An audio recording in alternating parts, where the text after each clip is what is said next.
తీవ్రంగా పరిగణిస్తుంది. దీనికి సంబంధించి చనిపోయిన కుటుంబాలకు ₹1 కోటి నష్టపరిహారం ఇప్పించాలి. పరిశ్రమ వాళ్ళతో మాట్లాడి ప్రభుత్వం వైపు నుంచి పరిశ్రమ వైపు నుంచి చనిపోయిన కుటుంబాలకు ₹1 కోటి నష్టపరిహారం ఇవ్వాలి అని చెప్పి నేను ఆదేశాలు ఇవ్వడం జరిగింది. ఆదేశాల ప్రకారం మా మంత్రులు పరిశ్రమ యజమానులతో మాట్లాడి ప్రభుత్వం వైపు నుంచి సహకారం తీసుకొని వాళ్ళకి నష్టపరిహారం అందించడం జరుగుతుంది.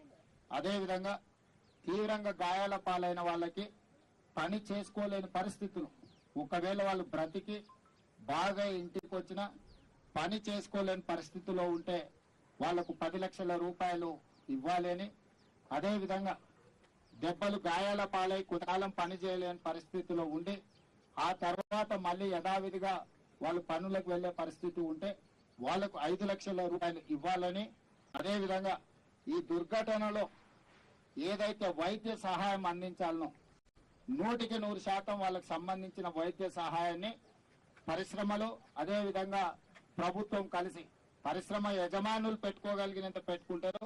వాళ్ళకి ఎలాంటి ఇబ్బంది లేకుండా ప్రభుత్వం కూడా వైద్య సహాయాన్ని 100% అందించాలని మా మంత్రులకు నేను ఆదేశాలు ఇవ్వడం జరిగింది. వాటిని